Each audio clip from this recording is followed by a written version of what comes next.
The depositions are resurfacing, Donald. You can't hide your dark, twisted past. MeidasTouch has the receipts, Donald.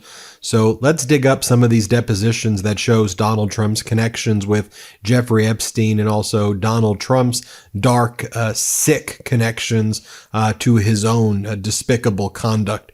This was a deposition taken of Jeffrey Epstein in that 2009-2010 period, where Jeffrey Epstein invokes the Fifth Amendment right against self-incrimination, but he specifically asked about a friend procuring 12-year-old girls for him in France.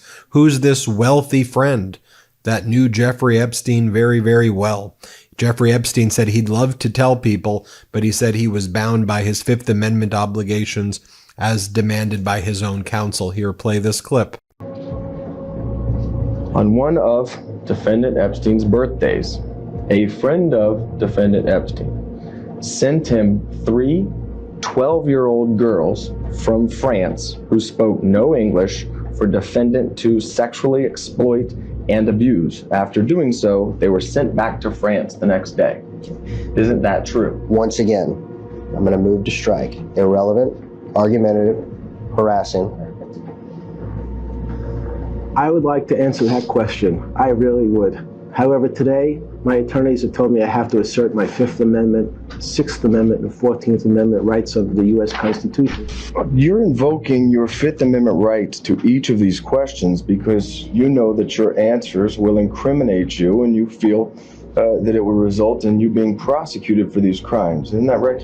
Objection, argumentative, harassing, and calls for a legal conclusion. I wonder who was super close with Jeffrey Epstein. Here, play this clip.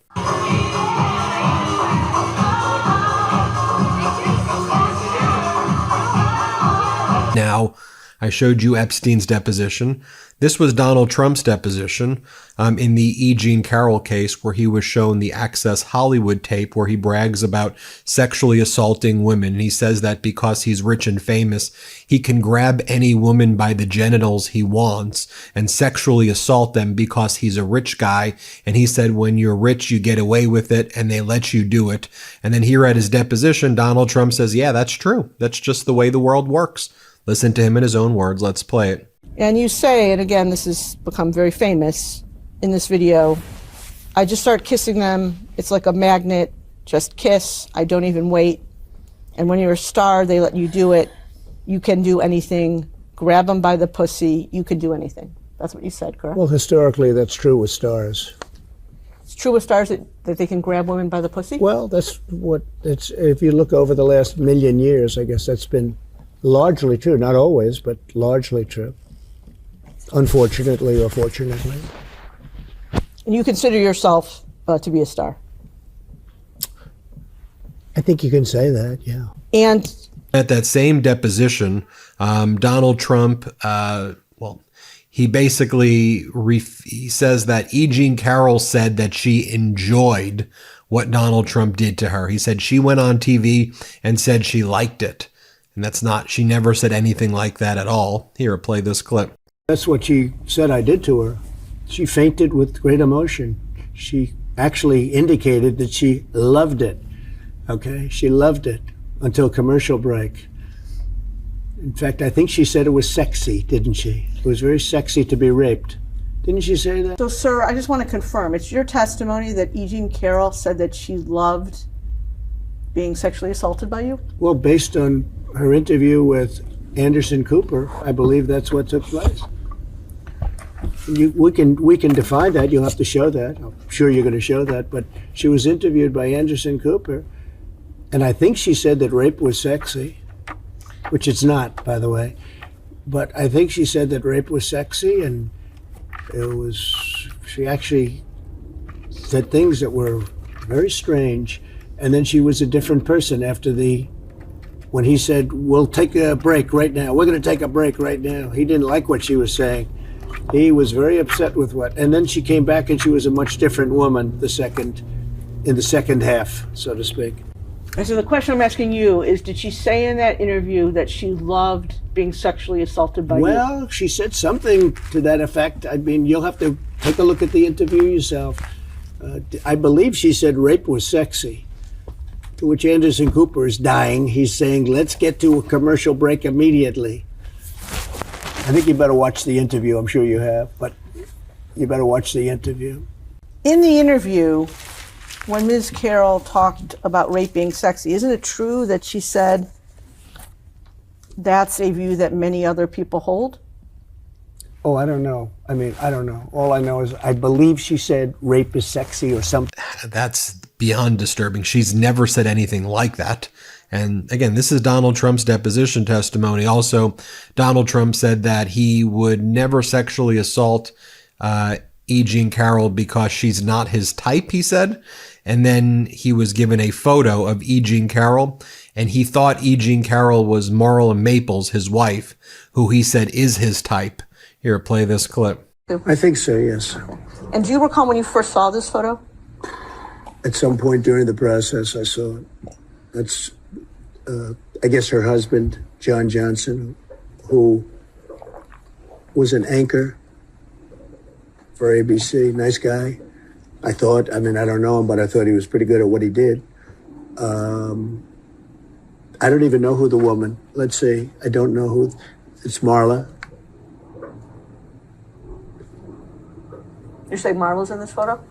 That's Marla, yeah, that's my wife. Which woman are you pointing to? No. Here. Oh, is that, The person you just pointed to was I E. Jean see. Carroll. Who is that? Who is this?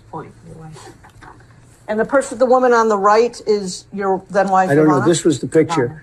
I assume that's John Johnson, is that? That's Carroll. Because it's very blurry.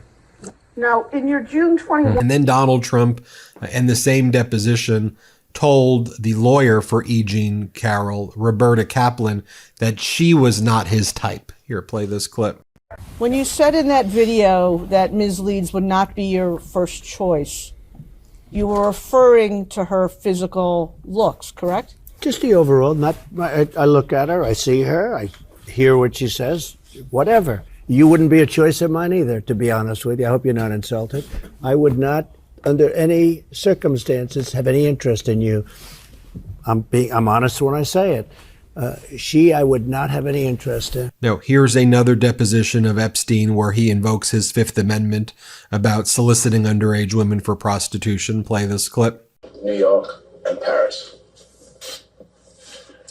Have you ever been convicted of a crime? Yes. What was the crime of which you were convicted? Two counts. One, soliciting prostitution and procuring a minor for prostitution. Did you in fact commit those acts? I'm going to invoke my Fifth Amendment right. How many times have you solicited a minor for prostitution? Same answer. How many times have you solicited a minor for prostitution in the state of Florida? Same answer. Have you ever solicited a minor for prostitution in the Virgin Islands? Same answer. That is, you are invoking your Fifth Amendment? Yes, right. Yes, Mr. Squirrel. Have you ever solicited for prostitution in New York? Same answer. Have you ever solicited for prostitution in New Mexico? Same answer. Have you ever solicited for prostitution in Paris? Same answer. Have you ever solicited a minor for prostitution anywhere at any time? Again, I'm going to assert my right. Did you ever? We're going to go off for everything. So you are terminating the deposition at this time? The recess of the deposition. Here's the deposition of Donald Trump in a fraud case invoking his Fifth Amendment right against self-incrimination. Let's play it. Anyone in my position not taking the Fifth Amendment would be a fool, an absolute fool. One statement or answer that is ever so slightly off, just ever so slightly, by accident, by mistake, such as it was a sunny and beautiful day when actually it was slightly overcast, would be met by law enforcement under the advice of my counsel, and for all of the above reasons, I respectfully decline to answer the questions under the rights and privileges afforded to every citizen under the United States Constitution. And so Trump then went on to answer to more than 400 questions that he was posed over the course of several hours during that interview. Here's the longer clip of Epstein's deposition. Here, play it. On one of defendant Epstein's birthdays, a friend of defendant Epstein sent him 3 12-year-old girls from France who spoke no English for defendant to sexually exploit and abuse. After doing so, they were sent back to France the next day. Isn't that true? Once again, I'm going to move to strike. Irrelevant, argumentative, harassing. I would like to answer that question. I really would. However, today, my attorneys have told me I have to assert my Fifth Amendment, Sixth Amendment, and 14th Amendment rights of the U.S. Constitution. You're invoking your Fifth Amendment rights to each of these questions because you know that your answers will incriminate you and you feel that it will result in you being prosecuted for these crimes. Isn't that right? Objection, argumentative, harassing, and calls for a legal conclusion. Remember, Donald Trump said that only the mob pleads the Fifth, and you plead the Fifth if you're guilty. Well, we heard Donald Trump plead the Fifth. You heard Epstein plead the Fifth. Here's what Donald Trump said about pleading the Fifth. Let's play it. Taking the Fifth Amendment, think of this, over and over. And if you're not guilty of a crime, what do you need immunity for, right? Taking the Fifth Amendment, the whole thing, it's a mess. Pled the Fifth. Never, that's the end of him. Ay, ay, ay. He pleaded the Fifth Amendment. Wait, what are we going to do with this guy? What happened? He pleaded the Fifth, right? He pleaded the Fifth. Where is he? This is like a third world country, folks. It's terrible. This is really, we bring it up, this is like Watergate, only it's worse. It's worse than Watergate. It's a bigger deal than Watergate. So many people took the Fifth Amendment, there was nobody left. They all got immunity deals. You're guilty, you're guilty. We'll give everybody immunity. Our country, in terms of justice, has never reached. Here's a video that we made back in 2022 about Donald Trump pleading the Fifth. Let's play it. The mob takes the Fifth. If you're innocent, why are you taking the Fifth Amendment? Fast-moving developments in the House probe into January 6th. Alex Jones told his podcast audience he pleaded the Fifth almost 100 times. Have you seen what's going on in front of Congress? Fifth Amendment, Fifth Amendment, Fifth Amendment. Mr. Clark intends to invoke the Fifth Amendment privilege against self-incrimination. Another lawyer involved in this scheme to flip the election results, lawyer John Eastman, he too is going to take the Fifth. Taking the Fifth. I think it's disgraceful. Trump Organization's accounting firm now says nearly a decade worth of financial statements can no longer be relied upon, and they cannot represent Donald Trump anymore. His son, Eric Trump, invoked his right against self-incrimination in response to more than 500 questions. Fifth Amendment. President Trump and 2 of his children must answer questions under oath. That from a judge in New York today. It's possible he will take the Fifth, take the Fifth, take the Fifth. He won't say anything. This is like Watergate, only it's worse. The mob takes the Fifth. If you're innocent, why are you taking the Fifth Amendment?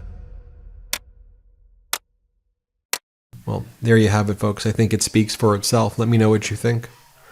Put it all together. Ain't that hard to put it all together. The puzzle pieces are staring us in the face as Donald Trump now is covering up the Epstein list and says it doesn't exist, never existed, or Obama-Clinton created the Epstein list to hurt him, and that it's actually an Obama-Clinton created list. That's what he now claims. How pathetic is he? And he's got a sick past with Epstein. Go back and watch all the videos where I go through it in meticulous detail. From the files that have been released, about 10% of the Epstein files have been released, 90% have it. Donald Trump's name is the most prolific name over and over again on the 10% that's been released. In the depositions, all over the flight logs, all over the call logs, in Epstein's black book, Trump is Doe 174. A woman who was a girl at the time, she was 14 at the time, in Ghislaine Maxwell's sex trafficking case, said that she was brought to Mar-a-Lago by Epstein and Ghislaine to be introduced to Donald Trump. She was a Jane Doe in that case. As I mentioned, Trump is a John Doe 174 in other civil cases involving Jeffrey Epstein. Virginia Giuffre, who recently died by suicide in Australia. When she was an underage girl, she worked at Mar-a-Lago. She was homeless. Trump gave her a job at Mar-a-Lago. Ghislaine Maxwell comes to Mar-a-Lago, takes Giuffre, then sex traffics her with Epstein, with Mar-a-Lago being the base where it took place. And of course, Donald Trump said that Epstein's a great guy. He likes women on the younger side. Donald Trump created a shady modeling agency I could keep going on and on. I think you get the point. Hit subscribe. Let's get to 6 million subscribers. New Meidas merch drop. Check out the latest pro-democracy sticker packs, t-shirts, hats, sweatshirts, and more. All at store.meidastouch.com.